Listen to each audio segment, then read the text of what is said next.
Greetings, everybody. My name is Oronde. I am a mental health counselor as well as a life coach, which I've been actually a life coach for the last 6.5 years. I am the founder of Ascension's Personal Empowerment Services, which is initially my life coaching practice where I help individuals to reach their potential, to identify their purpose in life. Sometimes the coaching includes developing an action plan for your dreams, your visions for the future, helping you to kind of build a bridge between where you are currently and where you want to be, or what would be the more ideal representation of who you are in terms of your lifestyle. So usually that's what I focus on and helping people as far as a coach. Now, as a mental health counselor, I deal primarily with helping individuals to deal with stress, to deal with crisis, to deal with trauma, helping them to find healing from wounds, and also to kind of develop also kind of a bridge to the future as well. What does health and healing look like? Um, so today, what I'd like to do is introduce some concepts, some of the words you all have heard before, but I'm going to be defining these terms a little bit differently than they're commonly used. And for lay people who are not healing professionals.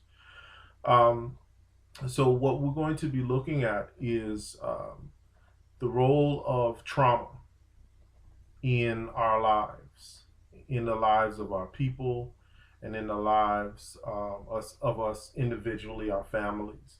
How trauma leads us to it limits our lives. We're going to be looking at how trauma has been used strategically to affect us as a people and to keep us in line, if you will, and to also to take a look at how trauma destabilizes the individual, but also the family and the community. My hope is to give us a vision of what trauma does, but then give us an idea of how the road towards healing. And so, what I'll be doing is twofold. One is talking about the individual's needs, and I'll also be talking about the needs of the community, or a macro and a micro level extrapolation of what we'll be looking at. So the first thing that we can talk about is the term stress. We're all under stress. I think to live in any society, but particularly an oppressive society, causes a certain level of stress on the individual. Now, stress can be defined as the stimulus that demands action. It demands that we do something. It demands that we move, we act, we rethink, must solve a problem. So stress can be both good and bad. You know, when we work out, we put our bodies through a certain amount of stress so that we can grow from that. Muscle will grow as we put more, let's say, weight and pressure on in our routines, and the result of that can be positive. Now, we all know that when we go to the gym, or we work out, there's often some people who might put too much weight on, let's say, a bench press, and that person is unable to meet the demand of that weight and is needing of help. So, a lot of ways, as a people, we need to cultivate our healing skills and our capacity to meet the needs of our people, because we need healing, and we need to be able to help them, to help ourselves and help them to meet the demand. And oppression is a special type of demand for action. Oppression's role is not just to keep one in in a place of subservience, but it also acts to keep us disoriented, unorganized, and in a constant state of fear. And fear, we know, is a force that can be used to control behavior. Now, in in talking about oppression and stress, we know that as African Americans or as blacks in general, we tend to suffer disproportionately with high blood pressure and heart conditions and these types of things. And these things are directly related to our relationship, not only to our environment, to direct oppressive forces, but also the type of diet that we tend to entertain. Um, so this has real effect. This is not just conjecture. This is not just, we can look at our lives and we can see, directly who we know, and look in the mirror sometimes and see how the stresses of life and oppression is affecting us. So stress is a demand from the environment for the organism, the human being in this case, to act. And generally, we label things as when our coping skills, our resources, our know-how is well above the demand of what we're calling stress. So here is our coping ability, our coping skills, and here is stress. Now, so um, we're still above the pressure, meaning that we can handle that pressure. We can grow in that space. We don't feel comfortable. We would like it if we did not have that stress, but we have the ability to meet that. So let's say that you have a flat tire. That's stressful, but you know that you have a spare. Um, you know that you have the ability to put that tire on or change the tire, and you know you have the funds to get another tire. So it is stressful. However, you can meet the demand of your life. So again, here is your coping ability, your coping skills, and here is stress. Okay. So when we're stressed, when we talk about stress, oftentimes we are speaking about our us moving towards what we would call a crisis. Now, a crisis is different from stress. There's some people who they function even better under stress. If they wait too long to take care of an assignment, they may get really creative and it motivates them to act. So they like to kind of be under a certain amount of pressure. But again, this is not overwhelming. But when the demand of life begins to reach equal, begins to get to the level where it's on equal footing with one's ability to cope, one's resources, one's know-how, then we're reaching a place called crisis.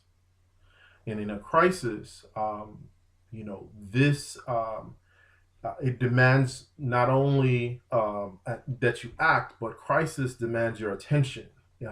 Under crisis, very little else can be thought about. You're kind of focused. Your mindset is really honed in on meeting the demand. Um, it In a crisis, you um, will feel just as in with stress, but in crisis, you will certainly feel what's called a fight or flight response, where we either feel the need to fight our way out of it, or we feel this overwhelming need to run from the situation. Um, there is also, many people don't talk about it, but sometimes in crisis, people freeze up too. But to me, it's also a form of escape, is that we escape within ourselves. It's kind of like the possum effect. A possum strategy for self-defense is really to play dead, to be still. So some of us may have that response too. But this is when we're in crisis. Crisis, again, demands our undivided attention. Whereas stress, you can do multiple things when you're under stress. You can be driving a car, having a phone, conversation, and at the same time processing something in your mind. Crisis is a little bit different. Crisis, again, it demands that focus. And so I want you to all to think about this flow. We're moving more and more intense. We're getting more and more intense. So the next level up from crisis is, of course, the level where our ability to cope is surpassed by the um, demand of life. That demand can be a situation that we don't have the resources, we don't have the mental faculties to deal with. We are we're overwhelmed, overrun with either information or the experience is too much to handle. And oftentimes, the initial part of that experience is called shock. We're in shock. So imagine that you're going along normally, you're driving, for instance, and all of a sudden someone smashes into you. You're overwhelmed with information, all of this thing, in a split second, all of this is happening. And you are in a state of shock. Oftentimes, you may have inappropriate, let's say, responses to that demand because you don't have the skill sets or the coping ability to deal with what that is. So you can have a situation where someone passes quickly. Say someone's murdered, and you say, "I was just talking to them." Well, that's clear. So what's happening there is shock and the inability to deal with the current event of life, the current demand of this shift in your life. So what that phase is the bulk of what we're going to be looking at. That phase is called trauma. So trauma is different from just your average event. Trauma is when, again, you overrun your ability to solve your problems, your coping skills is overrun by the demand placed on you by life. And so now trauma can be defined as an experience that is so overwhelming to the organism, to the individual, that they are unable not only to cope, but it has a residual, lasting, sometimes lifelong effect on an individual. And we as a people now have been dealing with stress, dealing with crisis, and dealing with trauma. And some of our traumas we have inherited from our parents and from our ancestors, meaning our adaptations or maladaptations to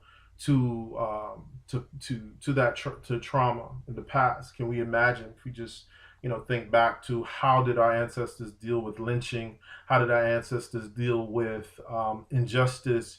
How did our ancestors deal with slavery in terms of the violence that was used to keep us and maintain us as slaves?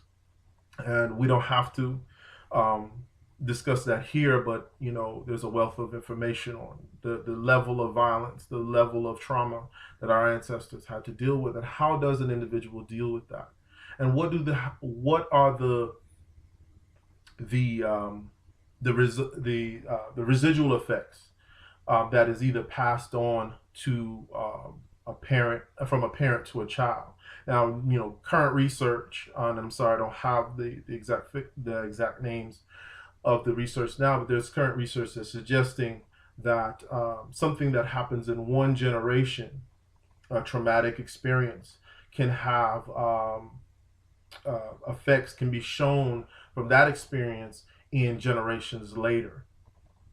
So your children's children, so almost like this curse, if you will, is upon your children's children, or well, the trauma is upon your children's children, and that's why we have to confront our trauma, our personal traumas, and our collective traumas, because they are bigger than just us. We pass them on. So let's just recap very quickly. We moved from discussing stress, which is one phase. It gets more intense as we enter into what we call crisis, and then into the next level, which is called trauma. Now, trauma has a residual effect, which I discussed. And what you'll find is that we are just making some huge breakthroughs in our understanding of trauma and its effect on the brain. Many of our brothers and sisters who are coming back from war, from Iraq, coming back from Afghanistan, from these places, are having PTSD. We've all been hearing about PTSD, which is post traumatic stress disorder. Post traumatic, so after the trauma, there are these residual effects, like memories that come back, feelings that come back, anxiety attacks, things that are outside of the purview, or outside of our rational thinking. Um, you are These individuals are experiencing things which they may be not even thinking about the past, but they're visited by these experiences in their present day, um, where so you'll hear many of clients will say things like, I'm not even thinking about these things, but I'm just feeling this anxiety. I don't even know why I can't control it.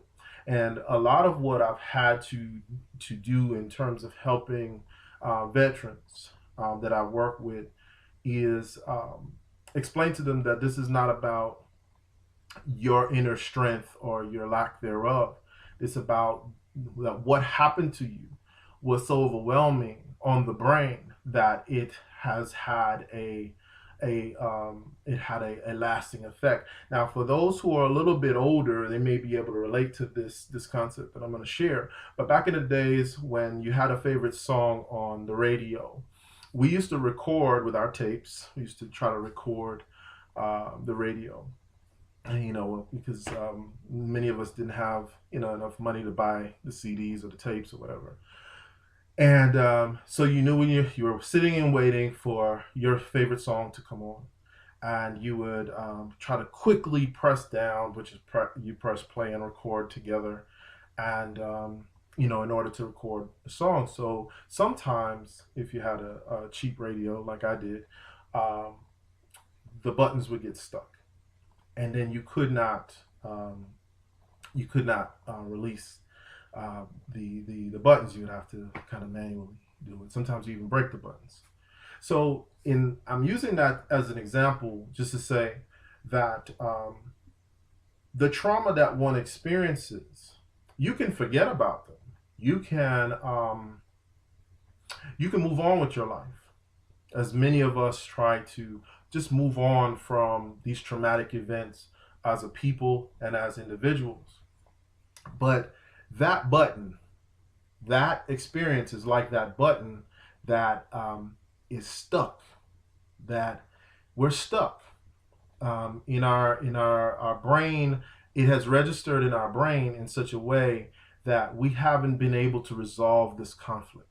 So, more updated analogy would be when you're trying to open a program on a computer, and you find that it's not working for some reason. It's processing, or you're trying to download something, and it's taking a very long time, and you see the thing buffering on the computer. That, in a lot of ways, is what's happening in the unconscious mind of a trauma victim. That our brain is still trying to resolve what happened to us. And because it's still trying to resolve what happened to us, our bodies continue to respond to life as if we're still in that situation. So for our veterans, they're physically and mentally no longer at war, but they're unconscious, and the brain itself is still feeling the need to resolve what happened to it. And so it stays in a state of a buffering. It stays in a state where it's trying to resolve it. And so there is a hypervigilance that comes with that. By hypervigilance, what I mean is that there is a, a certain amount of expectation that things are going to happen again, and one is unable to rest comfortably. So you find that a lot of times victims of trauma have a difficult time relaxing, difficult time sleeping, and even dealing with quiet times. That in that quiet, these thoughts begin to rush in, um, and they don't want to deal with those feelings, and maybe rightfully so. It may be too much at that time to handle. And so post traumatic stress um, is very real, and it has very little to do with personal power, personal willpower, toughening it up, or these kind of concepts like suck it up. There is a time, there is certainly a time in life when it is necessary to suck it up, as they say, to deal with a trauma by to deal with a situation by ignoring your emotions, by ignoring your fear, ignoring your anxiety, and you move through that situation. That situation is more when you're in the midst of a very traumatic crisis situation where it is not time to start thinking about, starting to count, your losses, count the wounded. That it's you're still in the heat of the battle. So in many ways, the time that I'm speaking of is a time where you're at war. When you're at war, you don't have time to mourn the dead. You mourn the dead after the battle. So it is important for us to be able to, at times in life, soldier through our emotions and ignore them. But the moment that we return from that crisis, traumatic situation, it is that moment that we must begin to do the healing work. And in ancient times, when men went to war, um, they would take time before they came back to civilization, and they would go through certain rites of bathing and processing before they returned. And I think that was just our ancestors knowing and understanding the necessity to that what war does to an individual is different than is a different experience, and there's a need to reacclimate the individual back to society. So at any rate, let's in moving forward, what we want to talk about at this point is a discussion around uh, the processes of healing, or the we've experienced a traumatic event as an individual, and we've experienced it collectively. So what is important for us to do is to understand what is the process toward healing, and what are the individual steps, what are the benchmarks, if you will, that we can identify where a person is in that process. And then we can even have a greater discussion, a macro discussion about where we are as a people in our own, in our collective healing process. So the first thing that I feel before we even um, identify the portions, or the phases, if you will, of healing, let's talk about healing itself. Um, if you are involved in a process of helping others, be it in the form of your family or the community, then you're a healer. A healer is a helper, um, and in helping, what we want to do is help to restore an individual to a place of where they can grow, and they can expand, they can learn, they can be independent, um, and to be self-determining. So, as let's say a doctor does not have patients that move in and want and live with him, or that their goal in life is to live in the hospital. No, the ultimate goal is to help that individual get to a place where they ultimately don't even need the doctor anymore. That they can stand on their own too, or they can be independent, they can be strong, and that whatever is afflicting them is no longer afflicting them, and they can move towards a place of growth. So a healer does not is not it's not just a one act type thing. It's a process. So healing itself, though, is about I identify healing as that process of getting people from a space of disease, disorder, um, from pain into a place of growth and a place of self determination, um, self reliance, and ultimately inner peace.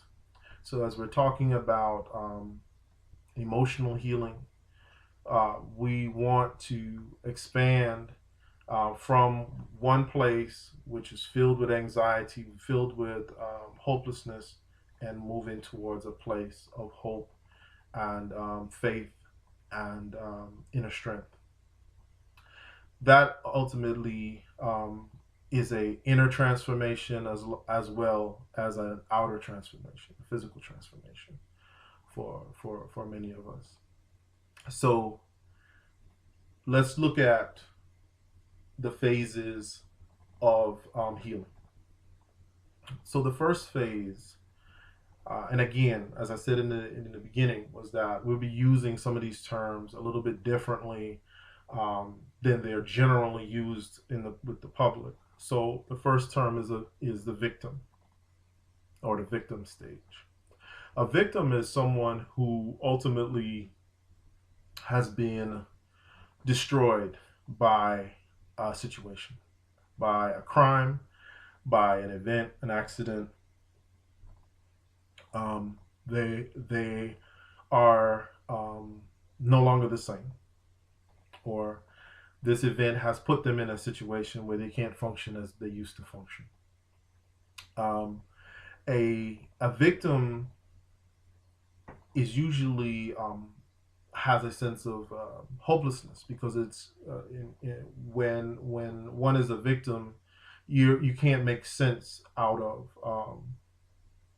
what's happened to you, and all the things that used to work for you don't work. And so there's a sense of hopelessness that can be in that space, certain depression that can be in that space.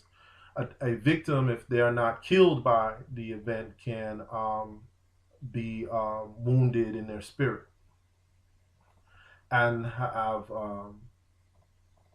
a loss of desire or zest for life.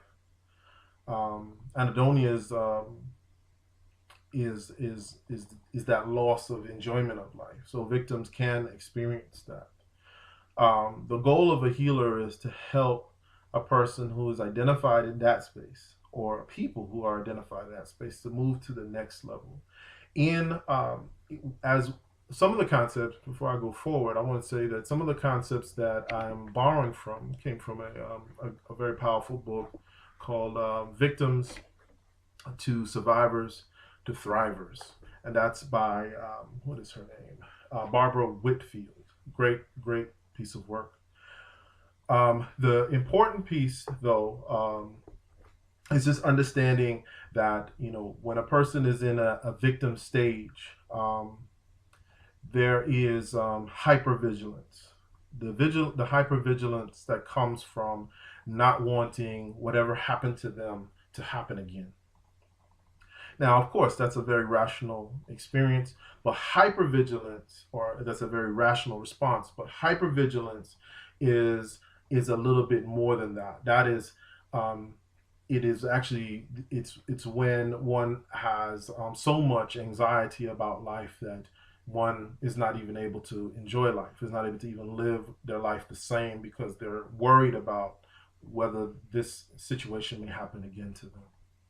So a person in that phase of victimhood or in the victim phase is going to experience that. They may be wrestling with um, why did this happen to me? Those type of questions. And the biggest thing that a victim understands that those who are not victims do not understand is how ultimately and how hugely unfair life can be. You could be a good person doing good in the world and be assaulted. And you could be a victim of a crime. And imagine now having to wrestle with what that means. And so your whole orientation around what life is and what what made sense to you in terms of how life works. Good people, good things happen to good people. These kind of ideas become challenged. They can become rocked, and one can feel a sense of loss, and not just a loss of the lifestyle that you had, but a loss of one's vision of how life works. And so dealing with victims is a very delicate process. They're not always ready for healing. They're not always ready to listen or to hear or to share.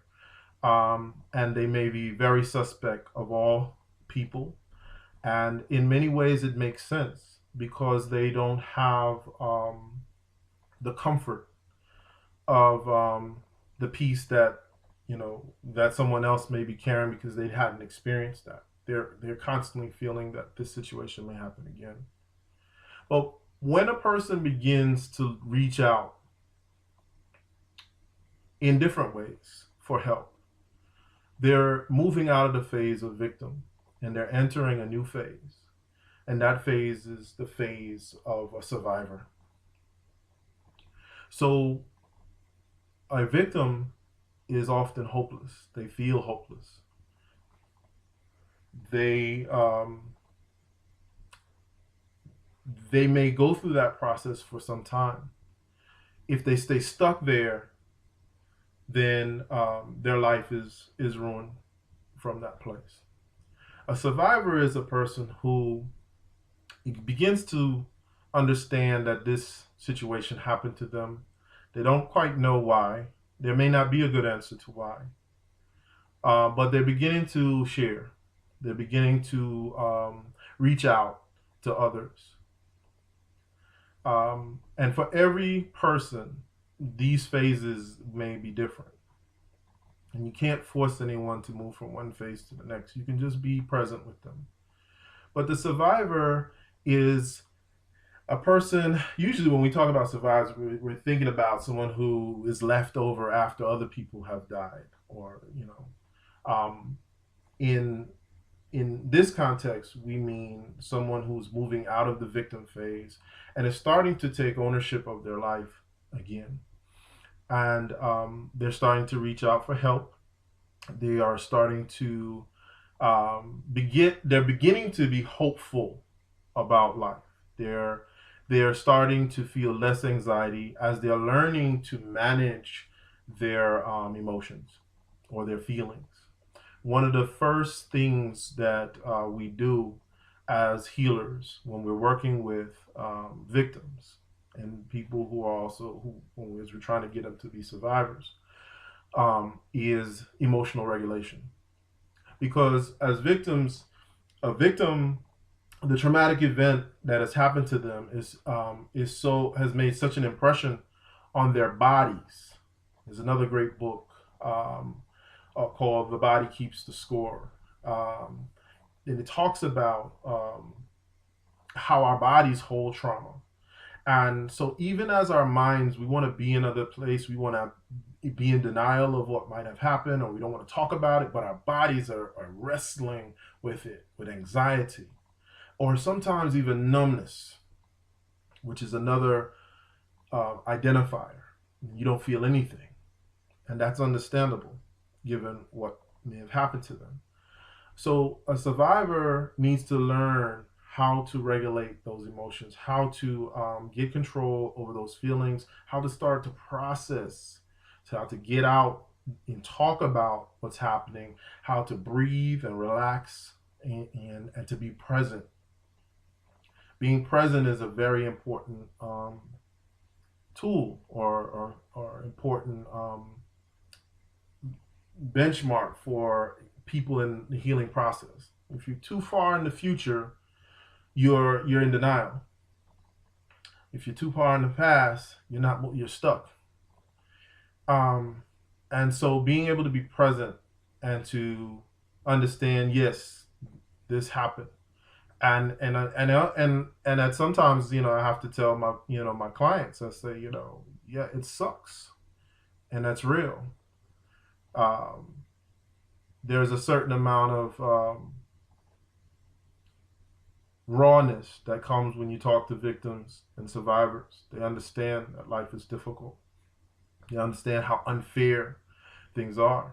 I want you to think about this concept. Think about the fact that there are some of our ancestors were born slaves, and some of them were died as slaves. No justice. And let that sink in for a second. You understand how unfair life can be. And so we can't fill that space by giving them false promises. Sometimes it's better to say nothing and to help them to just be present with those feelings of it being unfair, and allow them to start to develop their own wisdom of why um, they're feeling the way they're feeling and what they need to do to move forward. Um, by giving them false hope, you may be setting them up for a failure in the future. So being present is important. Being in the now, feeling that pain, and you're starting to develop a certain amount of relief from some of that. That's what's going to happen in the survival phase. Um, a survivor begins to understand some of their own patterns of thinking, patterns of acting, and those patterns um, shape um, shape their lifestyle after the trauma. A survivor begins to recognize those patterns. The patterns of if a woman's been had a sexual trauma, she may not want to date at all. She may not want to engage in any kind of sexual activity at all, and that may be a pattern that she recognizes in her survivor phase. Prior to that, she did not recognize it. She was just acting and not thinking. Sometimes victims of sexual trauma have the other effect, which is may become hypersexual in a quest to try to deal with the trauma. If they're unaware of what they're doing, they won't understand um, the connection between the trauma and the behavior. A survivor begins to understand the connection. All right. So in moving forward from that phase, we get to where we want to be if we have experienced that trauma, which is a thriver phase. And the word thriving has to do with growth and development, sustainability.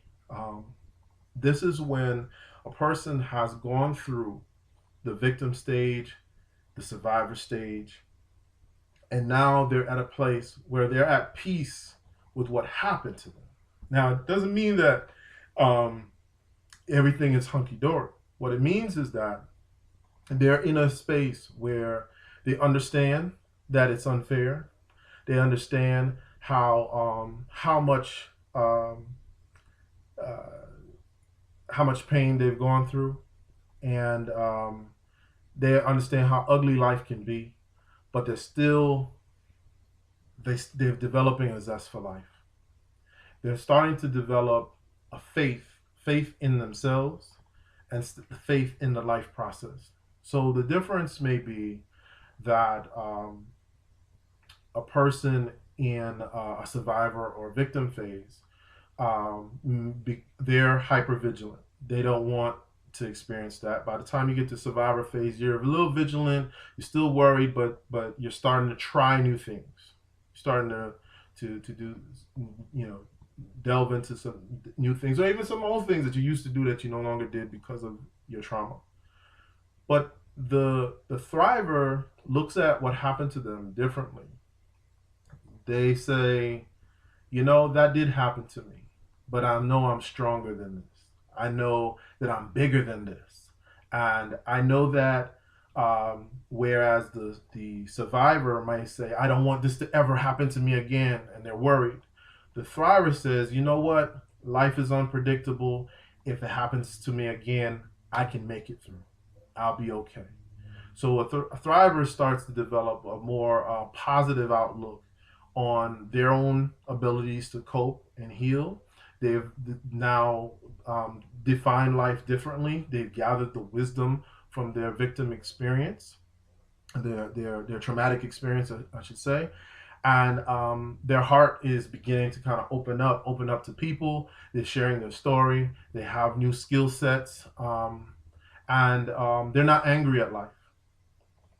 They understand that life is not what maybe they thought it was, and now they have a new eyes. So they're born again in a lot of ways. Is that they look at life with new eyes. They look even at their trauma with new eyes, and that this phase is a very beautiful phase because it allows these individuals to now give back to the world, to help others, just even by sharing their stories. And the biggest indicator of the healing process is the re-engagement with others, the re-engagement in life, and the connections with life. And now one could even take a traumatic experience and use it, leverage it in the world to create power for that individual. We have in the mental health fields, in the helping fields, you have what you call peer specialists. These are individuals, like for instance, a person may have been an addict before. They may have had cocaine addiction or crack addiction, um, and now they've taken their experiences. They take the wisdom that they've gotten from those experiences and these new coping skills, their new resources, and they help others. Um, and in that in that power comes a certain strength, and these individuals are very valuable collectively, and often they make the best healers because they have the inner the experience of those who are victims, and they also carry the wisdom that comes with that experience and the pathways, the inner pathways towards healing. So that is us moving, or we moving from a trauma, from being victims of a trauma, whether it be a crime or an accident or some event, an illness, and then moving um, from that into a state of survival, being a survivor, and then towards thriving. Now, collectively, as we think about it, there are many of our ancestors who are victims. There's many of us, who know victims. There are some of us that might be victims. Um, and we think about our oppression. Oppression is the process of re-victimization of people.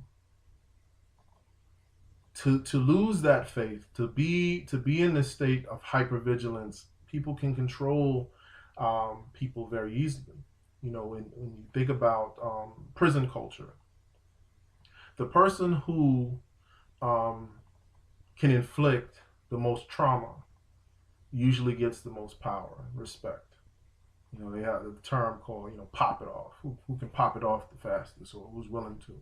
So usually this is a person who's willing to do, um, violence, and are very volatile.